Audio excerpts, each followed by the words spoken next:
Hello future doctors, कैसे हैं आप सब लोग। आई होप आप सब बढ़िया होंगे। This side Mohit senior, welcome back to our YouTube channel. तो फाइनली बच्चों, आज से हमारे पास 88CCC ऑल इंडिया की आयुष काउंसलिंग जो वो स्टार्ट होने वाली है। कब से स्टार्ट होने वाली है? आज दोपहर 12 बजे से हमारी जो रजिस्ट्रेशन है वो स्टार्ट हो जाएगी।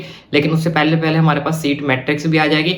तो जो भी बच्चे ऑल इंडिया काउंसलिंग के अंदर पार्टिसिपेट करना चाहते हैं, आपका भाई आपको बताएगा, लाइव डेमो करके बताएगा कि आपको जो रजिस्ट्रेशन है वो कैसे करनी है, कौन से स्टेप पे आपको क्या फिल करना है। आपको कोई भी जो है वो गलती नहीं करनी है, सिर्फ हमारी वीडियो का जो वो वेट करना है। वीडियो थोड़ी सी डिले हो सकती है क्योंकि रजिस्ट्रेशन का उन्होंने 12 बजे बोला, पता नहीं 2 बजे स्टार्ट होती है या 1 बजे होती है या फिर 3 बजे होती है या शाम को होती है। लेकिन उसके बाद भी एकदम से वेबसाइट क्या हो जाती है, जो है वो हैक सी होने लगती है, क्योंकि बहुत सारे बच्चे एकदम से जाके वहां पे रजिस्ट्रेशन करने की कोशिश करते हैं। तो आपको थोड़ा सा पेशेंस रखना है, वेट करना है। अगर आपकी रजिस्ट्रेशन आज नहीं भी होती तो कोई दिक्कत परेशानी वाली बात नहीं, आप रात को कर सकते हो या फिर कल सुबह ही ट्राई करना, क्योंकि कुछ चेंजेस भी आने होते हैं कभी कभी वेबसाइट के अंदर, तो वो शाम तक आ जाते हैं। तो एकदम से आपको रजिस्ट्रेशन जो है वो नहीं करनी होती है। इस चीज का आपको खास करके ध्यान रखना है। और एक और बच्चों का कमेंट था बहुत सारे का कि सर हमें ऑल इंडिया काउंसलिंग के अंदर पार्टिसिपेट करना चाहिए या फिर स्टेट काउंसलिंग के अंदर पार्टिसिपेट करना चाहिए। तो उसके लिए मैंने आज सुबह ही वीडियो एक अपलोड की गई है, जिसमें मैंने आपके सारे के सारे डाउट्स क्लियर किए गए हैं। कि जिसमें हमने ये बताया कि आपको CCC के अंदर जाना चाहिए या फिर स्टेट आयुष के अंदर जो वो जाना चाहिए। अगर आपने वो वीडियो नहीं देखी तो वीडियो जाके देख लेना, तो जिससे आपको कंफर्म हो जाएगा कि आपके लिए CCC सही रहेगी या फिर स्टेट आयुष सही रहेगी। ठीक है, तो एक तो ये कमेंट था। दूसरा यहाँ पे बच्चों का क्या था कि सर क्या हम सारी काउंसलिंग के अंदर पार्टिसिपेट कर सकते हैं? बच्चों आपका मन है, आप जितनी चाहे काउंसलिंग के अंदर पार्टिसिपेट कर सकते हो। सिर्फ कंडीशन इतनी है, जितनी भी काउंसलिंग करते जाओगे सब काउंसलिंग की रजिस्ट्रेशन फीस, सिक्योरिटी अमाउंट अलग अलग लगेगी। तो चाहे 1 करो, चाहे 2 करो, 3 करो, सबकी अमाउंट जो है वो आपको पे करनी पड़ेगी। दूसरी कंडीशन यहाँ पे है कि अगर आप किसी भी कंडीशन को उनकी कंप्लीट नहीं कर पाते या फिर आप कहीं पे भी फंस जाते हो, तो साथ ही साथ आपकी सिक्योरिटी अमाउंट भी जाएगी और साथ ही साथ आगे फिर आप किसी भी काउंसलिंग के अंदर जो पार्टिसिपेट नहीं कर सकते। फिर उस टाइम पे जो भी आपको कॉलेज मिलेगा वो कॉलेज जो आपको वो हर हालत में लेना ही पड़ेगा। एक यहाँ पे और बच्चों का मेजर डाउट था कि कुछ बच्चों के पास सर्टिफिकेट्स नहीं होते, जैसे OBCL का नहीं है, EWS का नहीं है या फिर पर्टिकुलर डेट नहीं है। तो ऐसे में क्या उनको काउंसलिंग से बाहर कर दिया जाएगा या फिर रिजेक्ट कर दिया जाएगा? ऐसा बिल्कुल नहीं होता। अगर मान लो आपके पास आपकी कोई कैटेगरी का सर्टिफिकेट नहीं पाया जाता या फिर वो वैलिड नहीं है, तो आपकी जो सीट है वो जनरल कैटेगरी में क्या कर दी जाएगी, शिफ्ट कर दी जाएगी। यानी कि आपको अपनी कैटेगरी का फिर कोई भी बेनिफिट जो वो नहीं मिलेगा। ठीक है, स्पेसिफिक डेज आपको दिए जाते हैं 4 से 5 दिन। तो उन्हीं डेज के अंदर अगर आप उसको दोबारा से रिन्यू करवा पाओ या फिर जो भी आपका फॉल्ट है अगर आप उसको ठीक कर पाते हो, तो आप जो है अपनी कैटेगरी का बेनिफिट ले पाते हो। अगर नहीं कर पाते तो आपकी जो सीट होती है उसको जनरल कैटेगरी के अंदर जो शिफ्ट कर दिया जाएगा, सीट कैंसिल नहीं होगी। ठीक है, इस चीज का खास करके ध्यान रखना।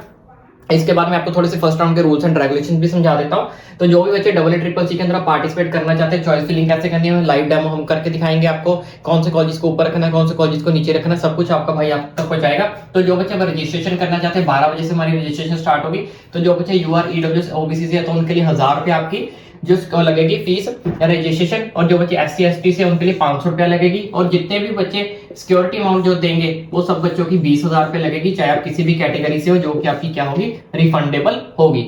ठीक है, इस चीज का खास करके ध्यान रखना। और जो बच्चे डीम्ड के अंदर जाना चाहते हैं तो उनकी 5,000 रुपये यहाँ पे क्या है, रजिस्ट्रेशन अमाउंट है। 5,000 रुपये आपकी रजिस्ट्रेशन अमाउंट है और आपकी जो सिक्योरिटी अमाउंट है वो कितनी है, 50,000। चाहे आप कोई भी कैटेगरी का बच्चा हो, ठीक है, सारी कैटेगरी के लिए सेम ही फीस रहेगी। यानी कि टोटल आपको जो 50,000 रुपीज है वो पे करना पड़ेगा, चाहे आप किसी भी कैटेगरी से, अगर आप डीम्ड यूनिवर्सिटीज के अंदर जो वो कॉलेज लेना चाहते हो। तो दूसरा मैं यहाँ पे आपको एक और चीज बता देता हूँ कि जो बच्चे फर्स्ट राउंड के अंदर पार्टिसिपेट करने वाले हैं, तो फर्स्ट राउंड के अंदर आप किसी भी तरह से कॉलेज छोड़ सकते हो, आपको कोई दिक्कत परेशानी का सामना नहीं करना पड़ेगा। आपकी सिक्योरिटी अमाउंट भी आपके हाथ में ही रहेगी। अगर आप फर्स्ट राउंड के अंदर आपको कोई कॉलेज मिलता है, ठीक है, या फिर नहीं मिलता, तब आप जो कॉलेज छोड़ सकते हो। लेकिन अगर आप एक बार अपग्रेड के लिए अप्लाई कर दोगे तो उसके बाद आप कॉलेज जो है वो नहीं छोड़ सकते। इस चीज का आपको खास करके ध्यान रखना है राउंड 1 के अंदर। ठीक है, ये मैंने आपको किस चीज के बारे में बताया, सिर्फ राउंड 1 के बारे में, क्योंकि अभी हमारे पास राउंड 1 ही स्टार्ट होने वाला है। वैसे तो हमने इसको डिटेल में एक्सप्लेन किया था, उस वीडियो का लिंक मैं आपको नीचे डिस्क्रिप्शन बॉक्स में दे दूंगा। Round 1, round 2, round 3, round 4, round 5 सबके बारे में डिटेल में बताया था आपको। लेकिन फिलहाल राउंड 1 को एक बार दोबारा से आपको रिपीट कर देता हूं कि राउंड 1 के अंदर अगर आपको कोई कॉलेज मिलता है या फिर नहीं मिलता, अगर आप आगे काउंसलिंग के अंदर पार्टिसिपेट नहीं करना चाहते, काउंसलिंग को छोड़ना चाहते हो, तो आप किसी भी तरह से फ्री एग्जिट कर सकते हो, आपकी सिक्योरिटी अमाउंट नहीं जाएगी। लेकिन राउंड 1 के बाद अगर आप राउंड 2 में एक बार अपग्रेड कर लेते हो, ठीक है, अपग्रेड के लिए अगर आप अप्लाई कर देते हो, अपग्रेड के लिए आपको कैसे अप्लाई करना पड़ेगा कि या तो आप कॉलेज ही ज्वाइन मत करो, ठीक है, सीधा राउंड 2 में भी आ जाओगे।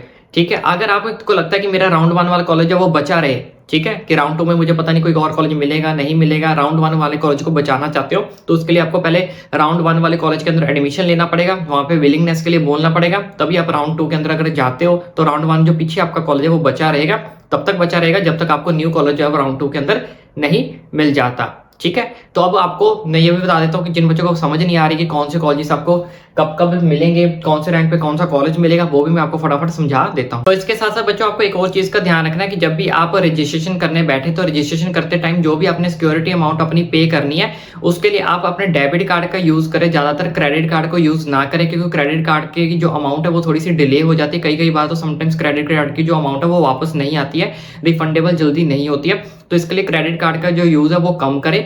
दूसरा, जिससे भी आप अपनी काउंसलिंग करवाना चाहते हैं, चाहे वो आपको कोई गाइडेंस है या फिर खुद करना चाहते हैं, तो जिस भी अकाउंट से आप जो अपनी पेमेंट करोगे उसी अकाउंट से वो पेमेंट जो वो वापस आएगी। तो अगर आप किसी बाहर वाले इंसान से करवाना चाहते हैं तो उसको बोल देना भी कल को अगर मेरी कोई सिक्योरिटी अमाउंट वापस आती है, क्योंकि सिक्योरिटी अमाउंट जो आपकी वापस जनवरी फरवरी या मार्च तक ही आएगी, यानी कि आज से 4-5 महीने बाद।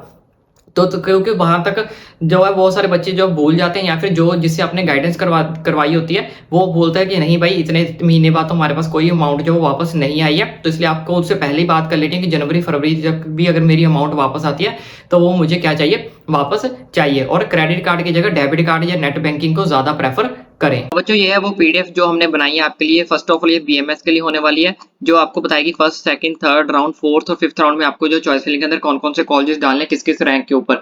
जैसे हमने यहाँ पे ये रैंक डाल रखा है 26,000 के आसपास, आपको ओबीसी कैटेगरी वाले जो बच्चे हैं वो ये वाले कॉलेज को क्या कर सकते हैं, प्रेफर कर सकते हैं। तो जितना भी बच्चों का रैंक 26,000 के आसपास आ रहा है, 27,000, 26,000, 25,900, 26,200, तो जितने बच्चे इसके आसपास हैं तो वो ये कॉलेज को अपनी चॉइस फिलिंग के अंदर डाल सकते हैं और मैक्सिमम चांसेस है कि उनको ये वाला जो कॉलेज है वो मिल जाएगा। तो इस तरह से हमने आपको यहाँ पे अप्रोक्सीमेटली रफली आइडिया दे दिया है रैंक के अकॉर्डिंग, कैटेगरी के अकॉर्डिंग। तो ये अगर आप पीडीएफ ग्रैब करना चाहते हो तो इसी तरह की पीडीएफ हमने बीएमएस, बीएचएमएस, बीएम तीनों के लिए ही जो बनाई है, अब आपको ये मिलेगी कैसे वो मैं आपको बता देता हूँ। तो ठीक है बच्चों, अगर आप ये पीडीएफ लेना चाहते हो तो इसके लिए हमने एक छोटी सी अमाउंट रखी है, क्योंकि इस पीडीएफ को बनाने के लिए हमारी टीम की बहुत ज्यादा मेहनत लगी है, तो हमने इसके लिए ज्यादा अमाउंट नहीं रखी, जितनी हमारी मेहनत लगी हमने उतनी अमाउंट रखी है। तो अगर आप बीएमएस की पीडीएफ लेना चाहते हो तो आपको 199 की मिलेगी, बीएचएमएस की लेना चाहते हो वो भी आपको 199 की मिलेगी, बीयूएमएस की लेना चाहते हो तो वो भी आपको जस्ट 99 रुपीज में मिलेगी। अगर तीनों पीडीएफ आप कंबाइन करके लेना चाहते हो तो इसके लिए हमने स्पेशल प्राइस रखा है, दैट इज 349 में आपको तीनों की तीनों पीडीएफ मिल जाएगी। और एक चीज का खास करके ध्यान रखें, इस पीडीएफ के अंदर हमने सारे के सारे कॉलेजेस डाले हैं, जिन कॉलेज को परमिशन मिली है वो भी डाले, नहीं मिली है वो भी डालें, क्योंकि मे बी सेकंड राउंड के अंदर परमिशन मिल जाए, मे बी थर्ड राउंड के अंदर परमिशन मिल जाए, और इट इज नॉट कंपल्सरी कि फर्स्ट राउंड के लिए वैलिड है। इससे आपको कॉलेज जो है वो सेकंड राउंड में भी मिल सकता है, थर्ड राउंड में मिल सकता है, फोर्थ राउंड में मिल सकता है, फिफ्थ राउंड में मिल सकता है, लेकिन इतना है कि कहीं ना कहीं आपको जो है वो कॉलेज इसके थ्रू जो है वो मिल जाएगा, इस पीडीएफ के थ्रू अगर आप जाते हो तो। अब ये पीडीएफ आपको लेनी कैसे है, यहाँ पे आपको एक क्यूआर कोड स्कैन करना है, ये यहाँ पे शो हो रहा होगा, इसको स्कैन करने के बाद आपको अपनी जो पेमेंट है वो डन कर देनी है। डन करने के बाद आपको अपना स्क्रीनशॉट लेना है पेमेंट का, ठीक है। तो स्कैन द क्यूआर कोड, आपको क्यूआर कोड ये स्कैन करना था and done the payment, payment को डन करना है। उसके बाद सेंड द पेमेंट स्क्रीनशॉट, जो भी आपने पेमेंट किया उसका स्क्रीनशॉट आपको हमारी ईमेल आईडी पे जो है भेज देना है with your name, score, NEET rank, PDF का नेम कि आपको कौन सी पीडीएफ चाहिए, बीएमएस की, बीएचएमएस की, बीयूएमएस की या फिर तीनों चाहिए, और अपनी स्टेट की आप कहां से बिलोंग करते हो। उसके बाद ईमेल आईडी ये हमारी है, इस ईमेल आईडी का लिंक आपको डिस्क्रिप्शन बॉक्स में भी मिल जाएगा। साथ ही साथ जैसे ही आपकी पेमेंट हमें मेल आ जाएगी तो 4 से 5 घंटे के अंदर, 4 to 5 आवर्स के अंदर अंदर हमारी टीम आपको जो पीडीएफ प्रोवाइड कर देगी। मे बी 2 घंटे में मिल जाए, मे बी 10 मिनट में ही मिल जाए, तो हम 4 से 5 घंटे का इसलिए टाइम देते हैं ताकि कई बार कोई टेक्निकल इशू आ जाता है या फिर कई बार हम बिजी होते हैं, बाहर होते हैं, तो इसलिए हम 4 से 5 घंटे का टाइम देते हैं कि 4 से 5 घंटे के अंदर अंदर आपको ये पीडीएफ जो वो मिल जाएंगी। और लाइव डेमो भी हम आपको करके दिखाएंगे कि चॉइस फिलिंग के अंदर कौन कौन से कॉलेजेस आपको कैसे कैसे ऐड करने हैं, कैसे कैसे रिमूव करने हैं, कैसे लॉक करना है, सब कुछ हम आपको करके दिखाएंगे। बस चैनल को सब्सक्राइब करके रखो, ईच एंड एवरीथिंग का अपडेट आपका भाई आप तक जो वो पहुंचाता रहे।